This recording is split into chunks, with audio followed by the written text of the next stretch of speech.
नमस्कार, मानस Mishra only news India में आप सभी का बहुत बहुत स्वागत करता हूं। जब भारतीय सेना ने ऑपरेशन सिंदूर किया था, उस वक्त आपने देखा था कि भारत के कुछ दलाल लोग भारतीय सेना से उसके फाइटर जेट गिराए जाने का नंबर मांग रहे थे। उसमें राहुल गांधी भी शामिल थे। लेकिन अब की बार अमेरिका की लिखित रिपोर्ट लीक हुई है साहब।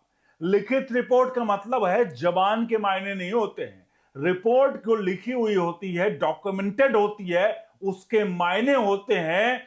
अमेरिका से रिपोर्ट लीक हुई और ये रिपोर्ट थी जो ऑपरेशन सिंदूर के वक्त भारतीय सेना ने घुस करके जब पाकिस्तान को ठोका तो भारत में रहने वाले टुकड़े टुकड़े गैंग सवाल पूछ रहे थे। उसको लेकर के रिपोर्ट सामने आई कि आखिरकार क्या षड्यंत्र और साजिश वहां पर रची गई। तो क्या राहुल गांधी ने चीन से की एक गुप्त डील बीजेपी ने सौंपे हैं सबूत, आपको दिखाएंगे।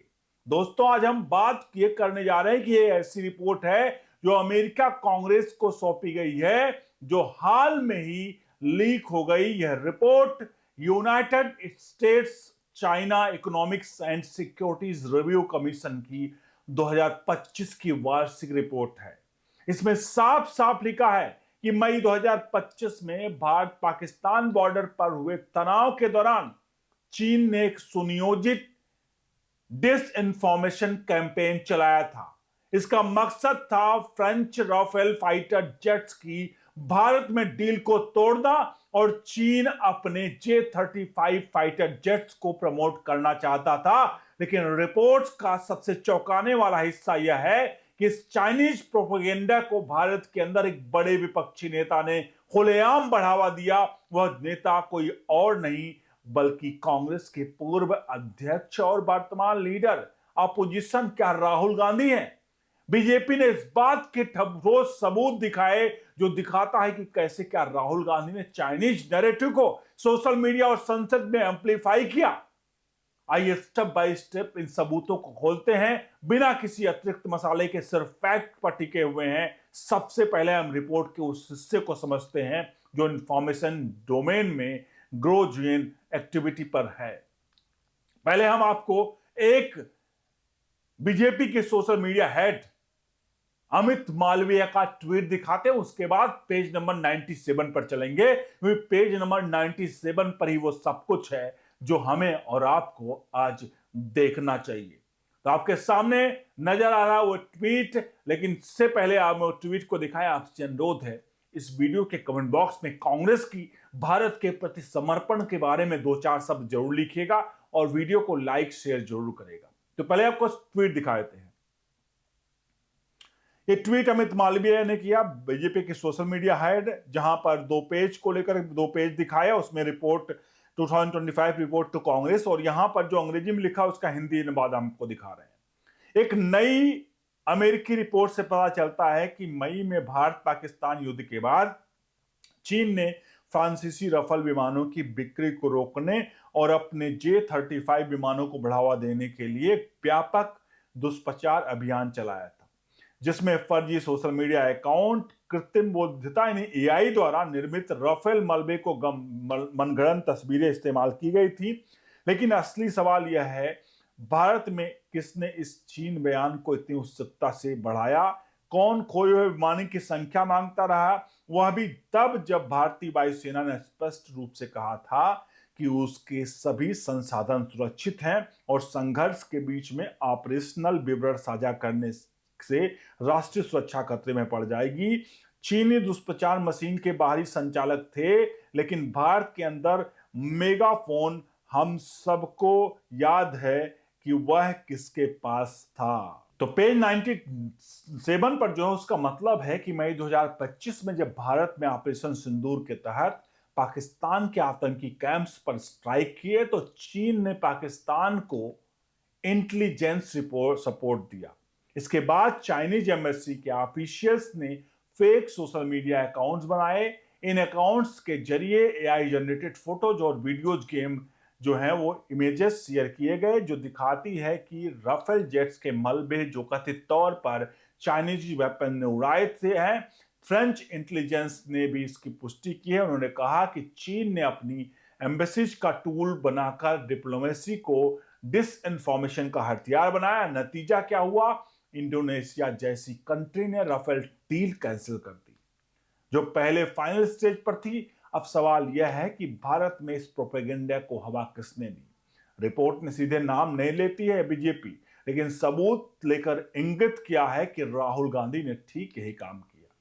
जुलाई 2025 में जब ऑपरेशन सिंदूर के बाद राफेल डील पर सवाल उठे, राहुल गांधी ने जब एक्स पर पोस्ट लिखा, उन्होंने लिखा, मोदी सरकार को बताना चाहिए कि कितने राफेल जेट्स लॉस्ट हुए। इंडियन एयरफोर्स ने क्लियर कहा कि ऑपरेशनल जो है डिटेल्स शेयर नहीं कर सकते, लेकिन नंबर्स क्यों छुपा रहे हैं? यह पोस्ट 7 जुलाई 2025 को की गई थी।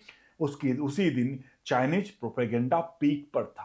फेक अकाउंट्स के जरिए हजारों पोस्ट हो रही थी और राहुल गांधी उसको उस बल को हवा दे रहे थे, जो आई इमेजेस के साथ राफेल डेब्री दिखा रही थी। और राहुल का यह सवाल सीधे उस नैरेटिव से मैच करता है जो इंडियन एयरफोर्स ने 6 जुलाई को प्रेस रिलीज जारी की थी।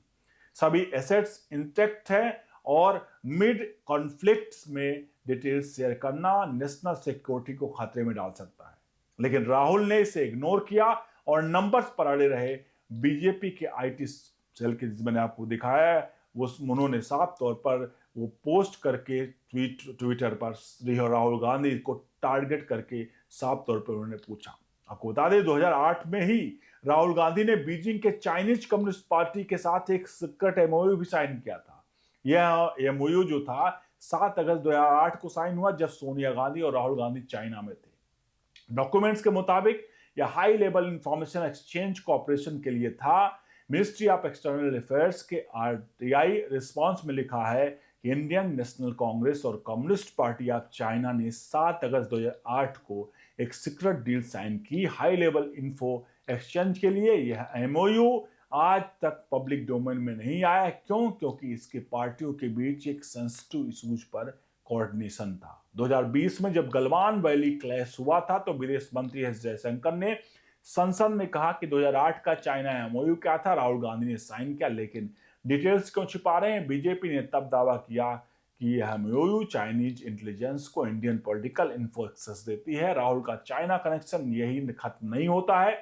2020 के लद्दाख स्टैंड ऑफ के दौरान जब चाइनीज आर्मी ने भारतीय सैनिकों पर हमला किया तो राहुल गांधी ने मोदी सरकार पर अटैक किया। उन्होंने कहा चाइना ने line of actual control cross की है, लेकिन सरकार कह रही है कोई घुसपैठ नहीं हुआ। लेकिन रिपोर्ट दिखाती है कि कांग्रेस के सोर्सेज ने चाइनीज नैरेटिव को सपोर्ट किया है। एक ऑफ इंडिया की रिपोर्ट में लिखा है कि कांग्रेस लीडर ने चाइनीज मीडिया को कोट्स दिए जो पीपुल्स डेली में पब्लिश हुए। पीपुल्स डेली ने तब लिखा कि इंडियन ऑपोजिशन लीडर भी मानते हैं कि बॉर्डर इशूज अभी कॉम्प्लिकेटेड हैं। यह राहुल गांधी के स्टेटमेंट से मैच करता है। 2024 में जब ताइवान स्ट्रेट में टेंशन बढ़ा तो राहुल गांधी ने संसद में कहा कि चाइना के साथ डिप्लोमेसी जरूरी है, मिलिट्री एक्शन नहीं। उसी समय यूएससीसी रिपोर्ट में चाइना की ताइवान को डिसइंफॉर्मेशन जो कैंपेन का जिक्र है, जहां प्रो चाइना अकाउंट्स के डीपीपी गवर्नमेंट ने को बदनाम किया। राहुल का स्टेटमेंट ठीक वैसा ही था। अब राफेल कैंपेन पर वापस फ्रेंच बात करें तो फ्रेंच इटालियन की जुलाई 2025 की रिपोर्ट में लिखा है कि चाइना ने एम्बेसी लेड कैंपेन चलाया राफेल को डिस्क्रेडिट करने के लिए। इसके लिए इंडोनेशिया केस का सबसे बड़ा उदाहरण है, जहां चाइनीज डिप्लोमेट्स ने लोकल मीडिया को लॉब किया। भारत में राहुल ने 8 जुलाई 2025 को भी एक प्रेस कॉन्फ्रेंस में कहा कि राफेल डील में ट्रांसपेरेंसी क्यों नहीं। लॉसेज की फिगर्स छुपाना सही नहीं, यह बिल्कुल चाइनीज प्रोपेगेंडा से लाइन में था। बीजेपी ने सबूत के तौर पर राहुल गांधी के 15 ट्वीट्स और 7 प्रेस स्टेटमेंट्स की लिस्ट भी जारी की, जो 5-10 जुलाई के बीच के हैं। उसमें हर बार राफेल लॉस डेब्री प्रूफ का जिक्र है। उदाहरण के लिए 9 जुलाई का ट्वीट फोटोज आ रही हैं मलबे की और सरकार जवाब दे फोटोज एआई जनरेटेड थी, जैसा कि रिपोर्ट कहती है। हिंदुस्तान टाइम्स की 6 जुलाई 2025 की रिपोर्ट में लिखा है कि फ्रांस चाइना पाकिस्तान के एंटी राफेल कैंपेन में लड़ रहा है। डिसइंफॉर्मेशन के जरिए कहीं ना कहीं एम्प्लीफिकेशन रैंडम नहीं था। 2008 के एमओयू के तहत कांग्रेस और सीपीसी के बीच रेगुलर मीटिंग्स होती थी। 2019 में जब सोनिया राहुल चाइना गए तो उन्होंने सीपीसी के सीनियर लीडर्स से मिले। इंडिया टुडे की 7 अगस्त 2008 की रिपोर्ट में लिखा है कि सोनिया और राहुल गांधी शी जिनपिंग के से मीटिंग की थी, उसके बाद एमओयू साइन हुए थे। तो बहुत सारी चीजें ऐसे हैं जो इंफॉर्मेशन शेयरिंग को लेकर के अभी भी क्या इन दोनों पार्टियों का देश विरोधी, मतलब कम्युनिस्ट पार्टी ऑफ चाइना और कांग्रेस का कोई इस प्रकार का इंफॉर्मेशन वाली साइन जो है वो चल रहा है एमओयू वाला, क्या वो अभी भी बरकरार है? ये सारी चीजें, इसके बारे में आप अपनी रिपोर्ट, मतलब अपनी राय प्रतिक्रिया कमेंट बॉक्स में जरूर दीजिएगा। वीडियो को लाइक शेयर जरूर करिए। बने रहिए न्यूज इंडिया के साथ। बहुत बहुत धन्यवाद।